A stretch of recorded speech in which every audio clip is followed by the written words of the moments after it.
मैं आईएएस नहीं बन सका, लेकिन मैं दावे के साथ कहता हूं कि अगर मुझे विधानसभा का नेतृत्व करने का मौका मिला तो मैं दावे के साथ कहता हूं मैं आईएएस नहीं बना, लेकिन मांझी विधान से हर साल कई बच्चों को मैं आईएएस बनाने का काम करूंगा। गुड्डू फौजी, एक फौजी और नेता में क्या अंतर है, इसको आप देखना है तो मांझी विधानसभा के जाइए, राजद के दरवाजे पे मत जाइए, आप जाइए जो बीजेपी के हैं, जदयू के हैं, उनके पास आप जाइए और पूछिए गुड्डू फौजी के विचारधारा। बिहार में लोग उत्साहित हैं कि इस बार भारी बहुमत से मुख्यमंत्री हमारे नेता तेजस्वी प्रसाद यादव जी बनने जा रहे हैं, इसमें कोई दो राय नहीं। माँ बहन मान योजना के तहत हर महिलाओं को 2500 रुपया देने का काम करेंगे।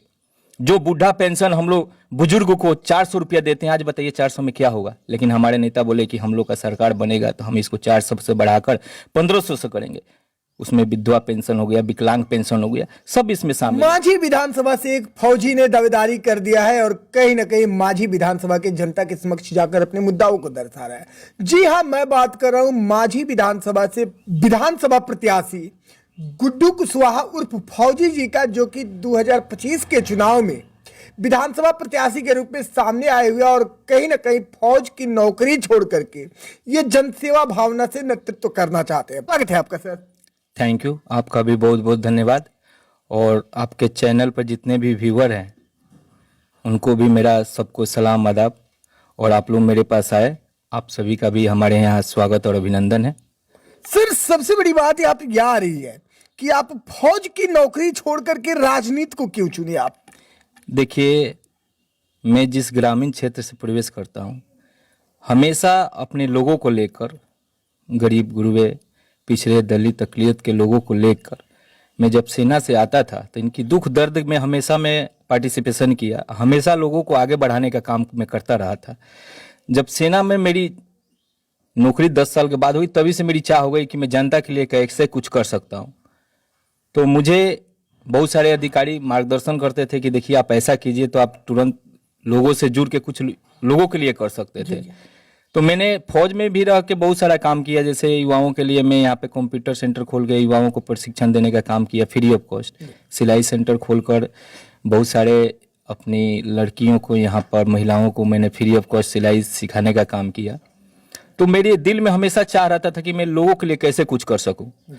इसी कड़ी में मैं जब अधिकारी से मिला तो मुझे एक अधिकारी मिले जो उन्होंने बताया कि देखिए आप में वो काबिलियत है, आप यूपीएससी कीजिए, यूनियन पब्लिक सर्विस कमीशन से जब आप अच्छा करके आइएगा तो आपको मिलता है। आप जब कहीं किसी अच्छा करते हैं तो आप डीएम बनते हैं, एसपी बनते हैं, डायरेक्ट आप लोगों के बीच में जाकर उनके लिए कुछ करने का आपके पास मतलब बहुत बड़ा अपॉर्चुनिटी मिलता है। तो हमने फौज इसीलिए छोड़ा था कि मैं एक आईएएस अधिकारी बन के और मैं काम करूं। इसीलिए मैंने वीआरएस भी लिया था फौज से कि मैं आईएएस का तैयारी कर रहा था और यहाँ पर आया।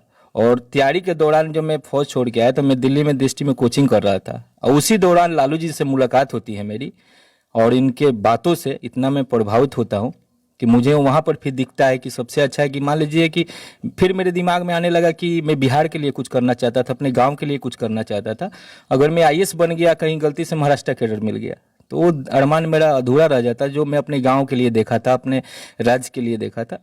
फिर मेरे को लगा कि नहीं, सर के बातों से मैं बहुत प्रभावित हुआ और मेरा लंबा लालू जी से फर्स्ट मुलाकात जो हुई थी, और मैं उसी दिन से मैं उनका कायल भी हो गया कि इतनी अच्छी उन्होंने कुछ जो बात हमारे सामने रखी। और वहीं से मैंने पढ़ाई छोड़कर और मैं अपने गांव की तरफ कूच कर गया और यहाँ आके फिर गांव के लोगों को मैंने सुनना देखना करीब से, और मुझे अच्छा भी लगने लगा। लोगों ने मुझे मान सम्मान दिया और पार्टी में मुझे जगह मिला, मुझे सैनिक प्रकोष्ठ में प्रदेश महासचिव बना। फिर पार्टी को लगा, यहाँ जिला के जो हमारे अध्यक्ष हैं उनको लगा कि ये लड़का मांझी का नेतृत्व कर सकता है, तो उन्होंने मुझे फिर मांझी का अध्यक्ष बनाया। और मैं ग्राउंड पे लोगों से मेरा काम सुबह उठकर और रात तक यही चलता है, मेरे पास कुछ ड्यूटी नहीं है। मैंने सेना में 8 घंटा ड्यूटी किया था, लेकिन मेरे यहाँ आने के बाद मेरे को लगता है मेरा ड्यूटी 16 घंटा हो गया है। लेकिन सर, सबसे बड़ी बात बढ़कर सामने ये आ रही है कि आखिर किस मुद्दा को लेकर आप जनता के समक्ष जा रहे हैं और मांझी में अपनी जो है दावेदारी आप पेश कर रहे हैं? देखिए, जो बिहार के भविष्य बोले जा रहे हैं हमारे माननीय नेता, पूर्व डिप्टी सीएम, नेता प्रतिपक्ष माननीय श्री तेजस्वी प्रसाद यादव जी, हम उस पार्टी से हैं कि मेरे पास इतना सारा, जो हमारे नेता कहते थे कि हम युवाओं को रोजगार देंगे, उन्होंने 17 महीने के कार्यकाल में उन्होंने करके दिखाया कि हर गांव, ऐसा कोई गांव नहीं है जहां पर 5 से 10 लड़के इस 17 महीने के कार्यकाल में नहीं सेलेक्ट हुए हैं। हमारे जब नेता डिप्टी सीएम बने तो उन्होंने जितने वादे किए थे उन्होंने ग्राउंड पे सिद्ध करने का मौका मिला, उन्होंने करके दिखाया। अभी जो हमारे चुनावी वादे जो हमारे माननीय नेताजी ने किया है कि हम लोग माँ बहन मान योजना के तहत हर महिलाओं को 2500 रुपया देने का काम करेंगे।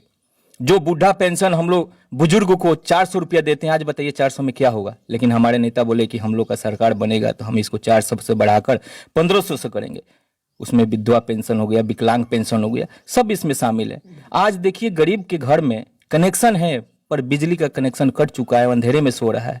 हमारे जबकि उसके यहाँ ज्यादा खपत नहीं है, 150 से 200 बिजली खपत उस गरीब के घर में है। हमारे नेताजी ने ग्राउंड का सर्वे कराया और बोला कि नहीं, ऐसे गरीब घर जिसमें 100 से 150 बिजली बिल के कारण उनके घर में लाइट नहीं जल रहा है, हमको ग्रामीण क्षेत्र में 200 यूनिट बिजली फ्री देने का काम करेंगे।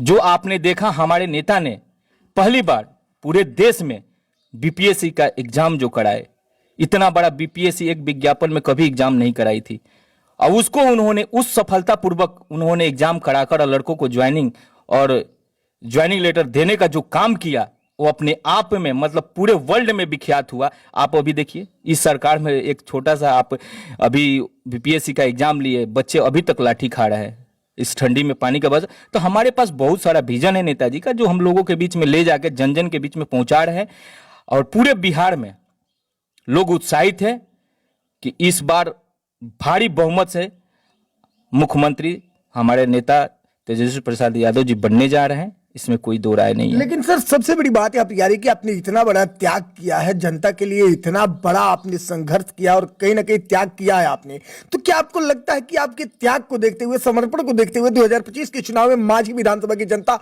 आपका समर्थन करेगी? 100% सर। जनता से ये बात पूछिए कि जनता हमको किस तरह से लाइक करती है। जनता के बीच में जाते होंगे, जनता से मिलते होंगे, कैसी प्रतिक्रिया आती है जनता का आपके? देखिए हमारे पार्टी के लोग तो 100% हमारे साथ है।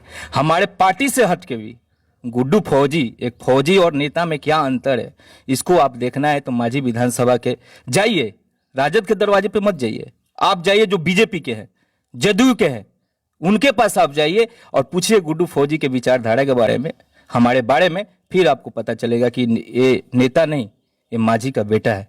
तो लाइव के माध्यम से आपको आपके विधानसभा क्षेत्र मांझी के साथ साथ पूरे बिहार की जनता भी देख रही है 2025 के चुनाव को लेकर, और आप अपने दावेदारी को लेकर जनता से क्या कहना चाहेंगे सर? नहीं देखिए, जनता से मैं करना चाहूंगा, मैं दावेदारी इसलिए है कि मेरा नेताजी जहां भी जा रहे हैं अपने कार्यकर्ताओं से बोल रहे हैं कि आप काम कीजिए, हम सर्वे कराएंगे, नेता के करने पर टिकट हम नहीं देने जा रहे हैं, हम सर्वे कराएंगे।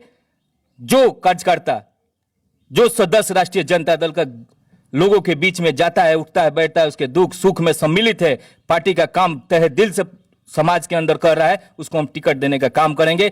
इसलिए मैं पूरे विश्वास के साथ में अपने जनता को बताना चाहता हूं कि इस बार माननीय तेजस्वी यादव जी जो सर्वे कराएंगे उसमें मेरा स्थान बिल्कुल नंबर 1 पर रहेगा, और मुझे यहाँ राष्ट्रीय जनता दल से टिकट मिलेगा।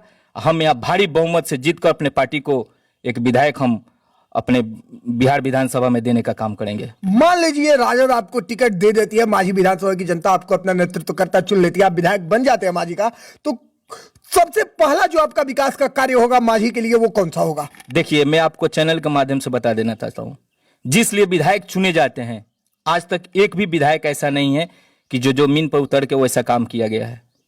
मैं पूछता हूं मांझी की जनता से और यहाँ के रह चुके विधायक से कि आप बताइए कि आपने यहाँ पर विद्यार्थियों के लिए क्या किया है, किसान के लिए क्या किया है, बेरोजगार के लिए आप क्या किया है, जो मरीज है उसके लिए आप क्या किया है। मेरे पास विजन है। मैं आईएएस नहीं बन सका, लेकिन मैं दावे के साथ कहता हूं कि अगर मुझे विधानसभा का नेतृत्व करने का मौका मिला तो मैं दावे के साथ कहता हूं मैं आईएएस नहीं बना, लेकिन मांझी विधान से हर साल कई बच्चों को मैं आईएएस बनाने का काम करूंगा। बिल्कुल। चलिए जी, चैनल से जुड़ने के लिए और अपना कीमती समय देने के लिए बहुत बहुत धन्यवाद आपका। चलिए आपका भी बहुत बहुत धन्यवाद।